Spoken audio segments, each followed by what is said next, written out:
Have you ever watched LEGO videos on YouTube and thought to yourself, wow, I would really like to make something like that at some point? Well, today is your lucky day. In this thorough tutorial, I will go through all the aspects of a good brick film and how to get there. These are the three processes of a brick film and film in general. The first is pre-production, which is a scripting, storyboarding, set building, and voice acting part of your animation. This is the most important part when it comes to your story. The second is production. This is the animation part of your brick film. This is a part that most animators seem to get right and prioritise over other aspects of their video. The final one is post-production. This is the editing, sound mixing and visual effects part of your brick film. This is where you get all your clips and combine them together to create a cohesive story. I've also put time codes in the description in case you want to skip ahead. First of all, let's dive into pre-production. The first part of every brick film is coming up with an idea and writing it into a script. This is useful because it gives you a template of what you want to do when you start animating. I never used to script my videos, I would just have a clear thought of what I was going to do in my head. The problem with this is that it makes it harder to make a brick film with a good story, since it's not easy to remember things that are complex, especially when you're shooting over a long period of time, which can easily happen when brick filming. This is why it's harder to make longer videos without a script. You can only keep so much dialogue in your head. Ever since I started scripting my videos, which is about a year ago now, my videos have been much longer, with an average length of about 2 to 3 minutes, which is much longer than my previous average of about 1. Because of the way the YouTube algorithm works, longer, more infrequent videos are more likely to be rewarded than more frequent, shorter videos. In general, people are also more likely to watch a 5-minute video over a 1-minute video, as a 5-minute video has more of a chance to be better. I would suggest taking your time in the scripting process, as it's the best way to get a good story for your LEGO video. Storyboarding can also help you plan out your shots, but I've never really used it yet, as a detailed script seems to be enough for me. However, if you have action scenes that require some planning, storyboarding can help, as drawing out where you want your fight to go helps your fight have direction and excitement. For most people though, I'd say a detailed script is all that's necessary. So how do you actually write a good script? Well, first, I would suggest you go off the basis that every single shot and line needs to have a purpose in the story. This helps to cut out filler and keeps your audience interested in the video. If you keep every single shot and line of dialogue purposeful and engaging, you keep your audience interested, which means that in the future, they will be more likely to come back and watch more. People have short attention spans. If something's boring in your video, there's a good chance of them leaving. Your characters should also be the ones driving your story. This helps your characters feel more fleshed out and real, rather than the story bending the characters to do whatever seems fit. This helps your audience like your characters and want to come back to see them in more videos. Great, now you've finished your script and you're ready for the next part, voice acting. I think doing the voices as one of the starting processes is much better than doing it after your animation. Animating to audio is much better than guessing. This is something that I've only done for my last video, but I think it's made a huge difference in how easy it is for me to animate people talking, and how accurate the motions are of the characters to the words that are spoken. A great free program for voice acting is called Audacity, and that's the one that I use. So how do you actually voice act well? Put some passion into it, shout when you need to shout, be angry when your character is angry. If you're living with other people in your house, it can be embarrassing, but try to get yourself in an isolated area and record your lines. It's worth it. Bad voice acting is like having a movie with poor acting. It just makes it a drag for the viewers. Voice acting is something I've struggled with for many of my videos, but it is so important for you if you want to make a good brick film with dialogue. Try to get others to voice act in your videos too. The audience should know which character is speaking without looking. Now that you've finished your voice acting, it's time to build some sets for your voices to come alive. Set building isn't as hard as we sometimes make it. First, get yourself a base plate and secure it to your animating table. Use tape or blue tack to keep it in position. This helps you avoid your set moving throughout your animation, which is something beginners always seem to struggle with. After that, secure some desk lamps to your desk. This prevents light flicker when animating.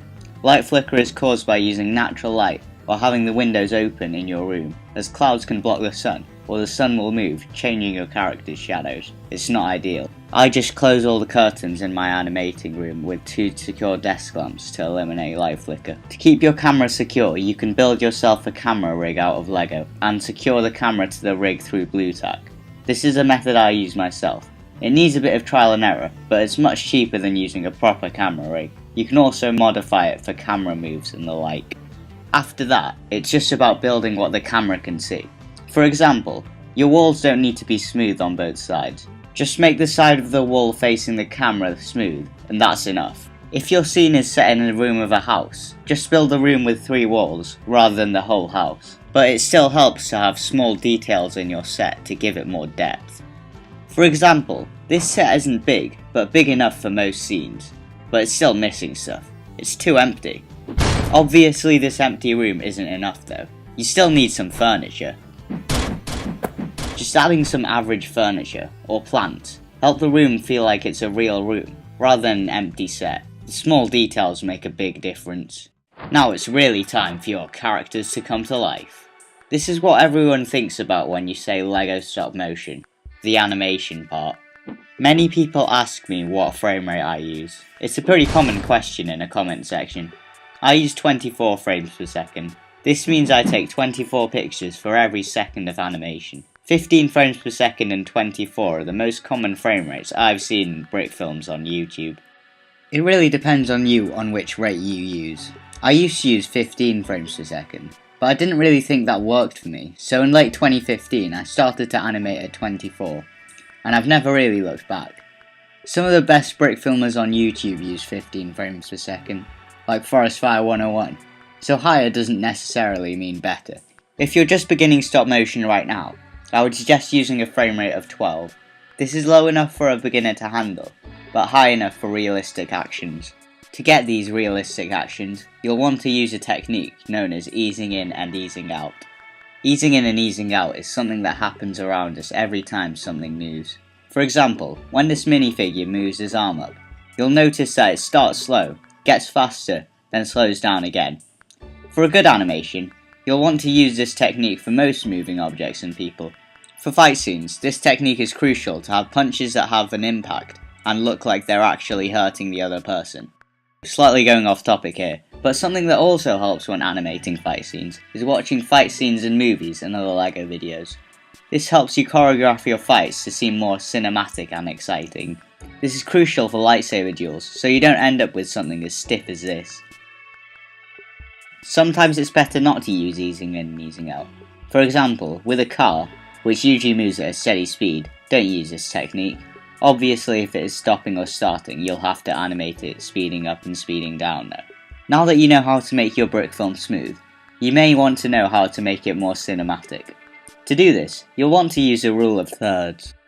If you have 2 vertical lines over the top of your subject, and 2 horizontal lines converging over those 2 other lines, you'll notice that this Lego man is placed on where the lines cross. If you place your subject on any of the places where the lines converge, it'll help you with your cinematography.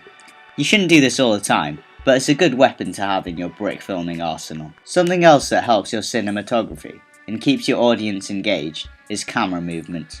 They keep your animations fluid and interesting. Camera moves can create interesting styles and really immerse your viewers in your brick film. Alright, now on to the final stage of the brick film. You've been animating for hours and you are excited to see how all your clips fit together. It's post-production. First of all, I do the visual effects of every clip. The program I use at the moment for visual effects is called HitFilm Express. It's a free program with loads of tools for compositing. I add some motion blur to every clip, but you'll want to experiment with something like that before you add it on top of every single clip. Just take this into account. Make every single effect you add blend into your video to make it seem like they're actually part of the original animation. For example, if you're adding muzzle flashes for gunshots, add a flash of light too to emphasize the brightness of the muzzle flash. Now it's time to combine all of your clips together. What I do is put every clip in chronological order and watch it over. Obviously at this point the only sound is voices, but it helps me see if there is any awkward pauses or poor pacing. After making the video appear more cohesive, I add sound effects and maybe some music. Since you're adding all of the sound effects in post, sound design is extremely important if you want to make a good brick film. What I do is add my sound effects, play over that part, change it, and do that over and over again. I just do my sound effects through a type of trial and error. What I hope to do when editing with sound is keep on layering sounds until it feels real and interesting. I get most of my sound effects from sweetsoundeffects.com, which has some great sound effects packs. If I need a specific sound, I'll either record it myself or Google it and find it on soundbible.com or YouTube. I mostly get my music from the YouTube audio library, but there are other places to get good music for your video. I'll place some links in the description. Wow, you finally made it to the end of the most thorough brick film tutorial ever to be seen on YouTube ever. Since you managed to get this far, you probably liked it, so why don't you like, comment and subscribe so you don't miss any of my future videos.